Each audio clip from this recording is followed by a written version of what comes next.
மாண்புமிகு பேரவைத் தலைவர்களே, சிங்களத்தீவினுக்கு ஒரு பாலம் அமைப்போம், சேதுவை மேலிருத்தி வீதி சமைப்போம் என்று 100 ஆண்டு காலத்திற்கு முன்னால் மகாகவி பாரதி அவர்கள் இப்படி ஒரு பாடலை பாடி வைத்தார். அவருக்கு ஒரு நம்பிக்கை, இது ரெண்டத்தையும் இணைக்க முடியும்னு. 100 ஆண்டு காலம் கழித்து நம்முடைய துணை பேரவைத் தலைவர் மாண்புமிகு பிச்சாண்டி அவர்கள் இப்பொழுது பாலம் அமைக்கப்படுமா என்று ஒரு கேள்வி எழுப்பியிருக்கிறார்கள். இலங்கையில் நடைபெற்று வருகிற உள்நாட்டு போர், சுற்றுச்சூழல் பாதிப்பு போன்ற காரணத்தினால் இந்தியாவை இலங்கையை இணைக்கும் பாலம் அமைக்கும் திட்டம் கனவு திட்டமாகவே இன்றைய வரை இருந்து கொண்டிருக்கிறது. கடந்த 2015ஆம் ஆண்டு இலங்கை பிரதமர் திரு ரணில் விக்ரமசிங்கே இந்தியாவுக்கு வருகை தந்த பொழுது தனுஷ்கோடி முதல் தலைமன்னார் வரை சுரங்கப்பாலம் அமைக்கலாம் எனும் யோசனையை இந்தியாவின் சார்பாக தெரிவிக்கப்பட்டு முன்னெடுப்புக்கு எடுத்துக்கொண்டோம். ஆனால் அந்த திட்டத்திற்கு இலங்கை அரசு மறுப்பு தெரிவித்த நிலையில் சுரங்க சாலை போக்குவரத்து பாதை அமைக்க திட்டம் கைவிடப்பட்டது. இந்த சூழ்நிலையில் 16/7/2002 நானும் நெடுஞ்சாலைத்துறையுடைய கூடுதல் தலைமைச் செயலாளர் இந்த பிரதீப் யாதவ், அன்றைய தலைமை பொறியாளர் சந்திரசேகர், பாலமுருகன், கேப்டன் அன்பரசன், அந்த பகுதியினுடைய சட்டமன்ற உறுப்பினர் காதர் பாட்சா என்கிற முத்துராமலிங்கம் ஆகியோருடன் தனுஷ்கோடிக்கு நேரடியாகவே, குறிப்பாக அரிச்சல் பகுதிக்கு சென்று இங்கிருந்து பாலம் கட்டலாமா அல்லது கப்பல் விடலாமா என்று ஆய்வு செய்த பொழுது நம்முடைய தனுஷ்கோடியிலிருந்து தலைமன்னார் சுமார் 23 கிலோமீட்டர் தூரம் அவைகள் இருக்கிறது. அந்த வகையில் நம்முடைய இந்த நிலையில் 2023 ஜூலை மாதம் இந்தியாவுக்கு வருகை தந்த ரணில் விக்ரமசிங்கே மீண்டும் இந்த பேச்சுவார்த்தை இந்தியா இலங்கை இணைக்கும் வகையில் சாலை போக்குவரத்து பாலம் மற்றும் பைப்லைன் அமைப்பதற்கான திட்டம் முன்மொழியப்பட்டது. பாலம் அமைப்பது என்பதென்றால் இரு நாடு சம்பந்தப்பட்ட பிரச்சனை. இந்த பிரச்சனை எனவே மாண்புமிகு முதலமைச்சர் அவர்களின் உரிய அறிவுரை பெற்று மீண்டும் ஒன்றிய அரசாங்கத்திற்கு அழுத்தம் கொடுக்கிற வகையில் ஒரு கடிதத்தை அரசின் சார்பாக எழுதப்படும் என்ற நேரத்தில் மாண்புமிகு உறுப்பினர்களுக்கு நான் தெரிவித்துக் கொள்ள விரும்புகிறேன். அந்த கேள்வியிலே அவர் இன்னொரு கேள்வியும் உங்களை கேட்டிருக்கிறார்.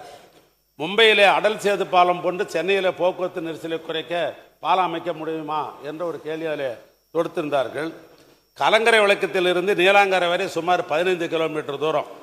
எனவே இணைப்பதற்காக கடல் மேலே பாலம் அமைப்பதற்காக விரிவான சாத்தியக்கூறு இருக்கிறதா என்பதை DFR மூலமாக தொடர்ந்து திட்ட அறிக்கையை மேற்கொள்ளுகின்ற பணியிலே நெடுஞ்சாலைத்துறை ஈடுபட்டிருக்கிறது. மாண்புமிகு உறுப்பினர் பிச்சாண்டி. மாண்புமிகு பேரவைத் தலைவர் அவர்களே, ராமாயணத்தில் ராமர் இலங்கைக்கு பாலம் கட்டியதாக இருக்கிறது. ஆகவே நம்முடைய அமைச்சர் அவர்கள் அதற்கான விளக்கங்களை இன்று சொன்னார்கள். வேறொரு நாட்டோடு அவருடைய அனுமதி பெற்று கட்ட வேண்டும் என்று சொல்லியிருக்கின்ற காரணத்தால் நவீன் மும்பையிலே கடல் வழியாக 22 கிலோமீட்டருக்கு அடல் சேது பாலம் 17,760 கோடி ரூபாயிலே கட்டப்பட்டிருக்கிறது. அது ஒன்றிய அரசு தான் நிதி அளித்திருக்கிறது. இங்கே அதிக அளவு நமக்கு போக்குவரத்து நெரிசல்கள் இருக்கின்ற பகுதிகளிலெல்லாம் அப்படிப்பட்ட கடல் வழியாக நாம் செய்யும்போது இடம் நாம் கையகப்படுத்த வேண்டிய அவசியம் இருக்காது. ஆகவே கடல் வழியாக நம்முடைய பட்டினப்பாக்கத்திலிருந்து நம்முடைய மகாபலிபுரம் வரை அந்த பாலத்தை அமைத்தால் அதன் மூலம் இந்த டிராஃபிக் நெருக்கடியை குறைக்கக்கூடிய வாய்ப்பு இருக்கிறது. அதற்காக மும்பையிலே கடல்சார் வாரியம் என்று தனியாக அமைத்து இன்றைக்கு 3க்கும் மேற்பட்ட பாலங்களை கட்டியிருக்கிறார்கள்.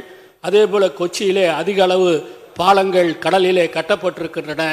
ஆகவே நம்முடைய நெடுஞ்சாலைத்துறையும் தனியாக கடல்சார் வாரியம் என்று இந்த பாலத்திற்காக ஒரு துறையை உருவாக்கி அதன் மூலம் கடலிலே இந்த பாலங்களை கட்டும்போது இடம் கையகப்படுத்த வேண்டிய நிலை இல்லாமல் இருக்க காரணத்தாலும் டிராஃபிக்கை நாம் சரி செய்யக்கூடிய காரணம் இருக்கின்ற காரணத்தாலும் பட்டினப்பாக்கத்திலிருந்து மகாபலிபுரம் வரை அதை செய்வதற்கு அரசு நடவடிக்கை எடுக்குமா என அறிய விரும்புகிறேன். மாண்புமிகு அமைச்சர் அவர்கள். மாண்புமிகு பேரவைத் தலைவர்களே, நல்ல ஆலோசனை நம்முடைய பேருடைய துணைத் தலைவர்கள் இந்த அரசுக்கு அளித்திருக்கிறார்கள். பொதுவாக ஏற்கனவே வாரியம் ஒன்று உருவாக்கப்படுமா என்று கேட்கிறார். ஏற்கனவே கடற்சால் வாரியம் மேரிடைம் போர்டு என்பது ஏற்கனவே தமிழக அரசின் சார்பாக ஏற்கனவே ஒரு வாரியம் இருக்கிறது. அந்த வாரியத்தின் மூலமாக சிறு துறைமுகங்களை ஏற்கனவே அதன் அடிப்படையில் தான் சிறுத்தொழிலை மேம்படுத்துகிற பணிகளை அந்த துறை ஈடுபட்டு கொண்டிருக்கிறது. அந்த வகையில் தான் அவர் சொன்ன அந்த அடல் சேது பாலம் மும்பையில் அந்த பாலத்திற்கு நானும் நேரடியாக பார்வையிட்டு அந்த பாலத்திலே நானும் பயணித்தேன். அதனுடைய விளைவாகத்தான் இப்பொழுது நம்முடைய கலைஞர் விளக்கத்திலிருந்து மாமல்லபுரம் என்பது நீண்ட தூரமாக இருக்கிற காரணத்தினால் முதல் கட்டமாக அந்த கலைஞர் விளக்கத்திலிருந்து நீலாங்கரை வரைக்கும் 15 கிலோமீட்டர் இருக்குது. முதல் கட்டமாக அந்த பணியை எடுத்துக்கொள்ளலாம் என்ற அடிப்படையில் தான் இப்பொழுது திட்ட அறிக்கை தயார் பண்ணுவதிலே துறை சார்பாக பொறியாளர்கள் ஈடுபட்டிருக்கிறார்கள். அது முழுமை பெற்ற உடனேயே ஒன்றிய நிதியிலிருந்து அதை செய்வதா அல்லது தனியார் பங்களிப்போடு செய்வதா அல்லது மாநில நிதியிலிருந்து செய்வதா என்பதை முதலமைச்சரிடம் கலந்து பேசி முடிவு செய்யப்படும். மாண்புமிகு உறுப்பினர் பிச்சாண்டி. மாண்புமிகு பேரவைத் தலைவர் அவர்களே, அமைச்சர் அவருடைய பதிலுக்கு நன்றி தெரிவித்துக் கொண்டு, இன்றைக்கு வளர்ந்து வருகின்ற நம்முடைய சென்னை நகரத்துடைய டிராஃபிக்கை சரி பண்ணுவதற்கு நம்முடைய கிண்டியிலே நம்முடைய மத்திய அமைச்சராக டிஆர் பாலு இருந்தபோது 5 அடுக்கு பாலங்கள் கட்டி தரப்பட்டிருக்கிறது. ஆனால் அமெரிக்காவிலே டெல்லாஸ் என்கின்ற மாகாணத்திலே 37 அடுக்கு கொண்ட பாலங்கள் அங்கே அமைக்கப்பட்டிருக்கின்றன. ஆகவே அப்படி வெளிநாட்டு பொறியாளர்களுடைய அவர்களை கேட்டு அவர்களை டெண்டர் அளித்து அதுபோன்ற சிக்கலான இடங்களிலே 20-30 பாலங்களை கட்டி அதன் மூலம் டிராஃபிக்கை சரி செய்வதற்கு நம்முடைய தமிழக அரசு முன்மாதிரியாக விளங்குமா? மத்திய ஒன்றிய அரசு மற்ற மாநிலங்களுக்கு அதிக அளவு நிதியை ஒதுக்குகிறது, ஆனால் நமக்கு நிதி குறைவாக இருக்கிறது. ஆனால் நாடாளுமன்றத்திலே நம்முடைய நாடாளுமன்ற உறுப்பினர்கள் கேள்வி கேட்கும் போது நிதின் கட்கரி அவர் சொன்னார்கள், இடம் நீங்கள் கையகப்படுத்தி வைத்திருந்தால் எவ்வளவு பணம் வேண்டுமானாலும் தருகிறேன் என்று சொல்லியிருக்கிறார்கள். ஆகவே அவர்கள் தருகிறேன் என்று சொல்லியிருக்கின்ற காரணத்தால் அதை நம்முடைய துறை அதில் கடலில் இடமாக நாம் கையகப்படுத்துவதற்கு இல்லாமல் கடலிலேயும் இது போன்ற முக்கியமான இடங்களிலே பல்லடுக்கு பாலங்களை இப்படி 37 பாலங்கள் அமைக்கப்பட்டிருப்பதைப் போல நம்முடைய தமிழகத்தில் அமைப்பதற்கு அரசு நடவடிக்கை எடுக்குமா என அறிய விரும்புகிறேன். மாண்புமிகு அமைச்சர் அவர்கள்.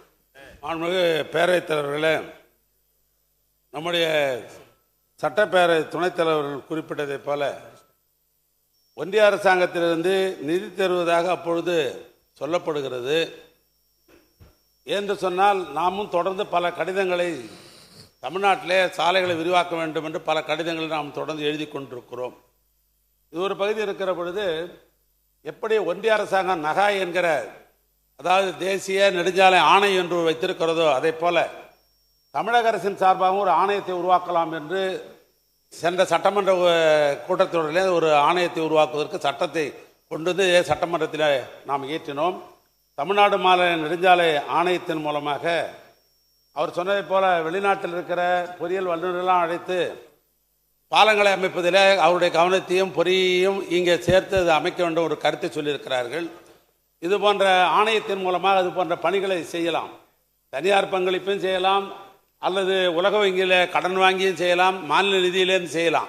அதற்காக தான் தனியாக நாமும் இப்போ நகாய் போன்ற ஒரு அத்தாரிட்டிஸ், அதாவது தமிழ்நாடு மாநில நெடுஞ்சாலைத்துறை ஆணையம் என்று ஒன்றை நாம் உருவாக்கிவிட்டோம்.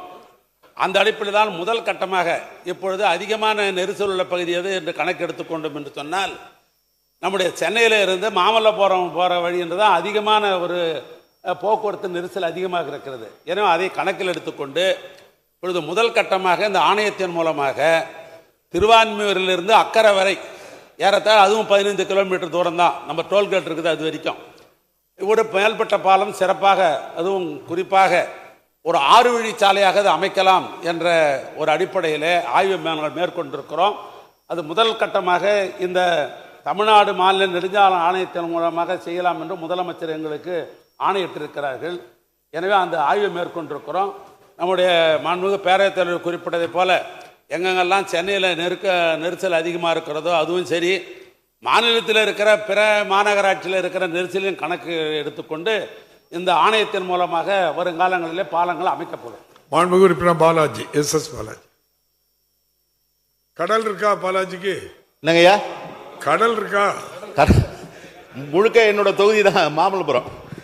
மாண்புமிகு பேரவைத் தலைவர் அவர்களே, மாண்புமிகு அமைச்சர் அவர்கள் குறிப்பிட்டது போல சென்னையிலிருந்து மாமல்லபுரம் செல்லக்கூடிய பகுதியில் மிக அதிக அளவில் போக்குவரத்து இருக்கிறது. இன்றைக்கு ஜிஎஸ்டி சாலை, இசிஆர், ஓஎம்ஆர் சாலை ஆகியவற்றுக்கு இணையாக செல்லக்கூடிய சாலை மேடவாக்கம், மாம்பாக்கம், செம்பாக்கம் சாலை. அதில் மேடவாக்கத்திலிருந்து மாம்பாக்கம் வரை இருவழி பாதையாக்கி வலுவூட்டப்பட்டிருக்கிறது. மாம்பாக்கத்திலிருந்து செம்பாக்கம் வரை செல்லக்கூடிய அந்த சாலையை அகலப்படுத்தி வலுவூட்டி தருவதற்கு அரசு முன்வருமா என்பதற்கும், மாம்பாக்கம் பகுதியிலே ஒரு மேம்பாலத்தை அமைத்தால் மாண்புமிகு அமைச்சர் அவர்கள் குறிப்பிட்டதை போல போக்குவரத்து நெரிசல் வெகுவாக குறையும். குறிப்பாக அங்கே கலைஞர் நூற்றாண்டு பேருந்து நிலையம் வந்திருக்கக்கூடிய இந்த தருணத்தில் அதை அமைத்து தருவாரா என்று கேட்க விரும்புகிறேன். அதே போன்று வனத்துறை அனுமதி இல்லை என்று கிட்டத்தட்ட 10 ஆண்டுகளுக்கு மேலாக அமைக்கப்படாமல் இருந்த சாலைகளை மாண்புமிகு தமிழ்நாடு முதலமைச்சர் அவர்களும் மாண்புமிகு அமைச்சர் அவர்களும் அதிலே மிக பெரிய அளவில் கவனம் செலுத்தி இன்றைக்கு 19 சாலைகள் அந்த பகுதியிலே நெடுஞ்சாலைத்துறை மூலம் வனத்துறை பகுதியிலே அமைக்கப்பட்டிருக்கிறது. அதற்கும் என்னுடைய நெஞ்சார்ந்த நன்றியை தொகுதி மக்களின் சார்பாக தெரிவித்துக் கொள்கிறேன். மாண்புமிகு அமைச்சர் அவர்கள். மாண்புமிகு பேரவைத் தலைவர்களே, இந்த மேடவாக்கம் மாம்பாலம் சாலை என்பது 27 கிலோமீட்டர் நீளமுள்ள ஒரு சாலை. அதில் குறிப்பாக 8 கிலோமீட்டர் மாநகராட்சி பகுதியில் இருக்கிறது. அந்த மாநகராட்சி பகுதியில் இருப்பது 4 வழி சாலையாக இப்பொழுது இருந்து கொண்டிருக்கிறது. மீதமுள்ள 19 கிலோமீட்டர் நீளம் உள்ள இருவழி தடமாக வனத்துறை சம்பந்தப்பட்ட சாலை என்பது அவருக்கே தெரியும். நம்முடைய மாண்புமிகு நம்முடைய அந்த மாவட்டத்தை சார்ந்த நம்முடைய அரசு அன்பு அரசு அவர்கள் இது சம்பந்தமாக ஏற்கனவே பல முறை என்னிடத்தில் உங்களோடு சேர்ந்து வந்து சொல்லியிருக்கார், தனியாக சொல்லியிருக்கிறார். அந்த அடிப்படையில் தான் வனத்துறையினுடைய செயலாளரிடத்தில் அணுகி பல கோப்புகள்லாம் நிலுவையில் இருந்தது. அவைகள்லாம் இப்போ கிளியர் பண்ண பிற்பாடு தான் இந்த சாலைகள்லாம் போட்டு கொண்டிருக்கிறோம். அந்த வகையில் இவர் குறிப்பிடுகிற அந்த போக்குவரத்து செறிவின் அடிப்படையில் தள ஆய்வு செய்து 4 வழி சாலையாக விரிவுபடுத்துவது அரசு முன்னுரிமை அளிக்கும். அப்படி 4 வழி சாலையாக அமைக்கிற பொழுது பாலம் அவசியம் என்று ஏற்படுமையானால் அந்த பாலத்தையும் உடன் சேர்த்து திட்ட மதிப்பீடு தயார் செய்யப்படும் என்பதையும் நம்முடைய மாண்புமிகு பாலாஜி அவர்களுக்கு தெரிவித்துக் கொள்கிறோம். மாண்புமிகு உறுப்பினர் சிவகாமி சுந்தரி. மாண்புமிகு பேரவைத் தலைவர் அவர்களே, கிருஷ்ணராயபுரம் சட்டமன்ற தொகுதி தாந்தோணி ஊராட்சி ஒன்றியம் மேலப்பாளையம் கோயம்பள்ளிக்கு ஊராட்சிகளுக்கு இடையில் அமராவதி புதிய பாலம் ரூ. 13 கோடி மதிப்பீட்டில் 2016ஆம் ஆண்டு கட்டி முடிக்கப்பட்ட புதிய பாலம் இருபுறமும் அணுகுசாலை அமைத்து மக்கள் பயன்பாட்டிற்கு கொண்டு வரப்படாமல் உள்ளது. மேலப்பாளையத்திலிருந்து கோயம்பள்ளிக்கு செல்ல வேண்டுமானால் சுமார் 15 கிலோமீட்டர் சுற்றி செல்ல வேண்டியதாக உள்ளது. ஆகவே மக்கள் மிகவும் சிரமத்திற்கு உள்ளாகிறார்கள். பாலத்தின் இருபுறமும் அணுகுசாலை அமைத்து பாலத்தை திறப்பதற்கு நடவடிக்கை மேற்கொள்ள வேண்டுமாறு மாண்புமிகு அமைச்சர் அவர்களை தங்கள் வாயிலாக கேட்டுக்கொள்கிறேன். மாண்புமிகு அமைச்சர் அவர்கள்.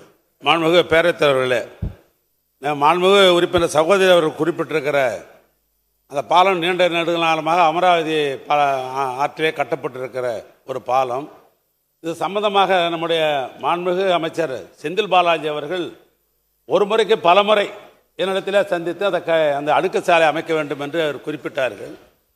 அதில் நிலையெடுப்பு எடுக்க வேண்டிய பணிகளும் அதில் இருக்கிறது.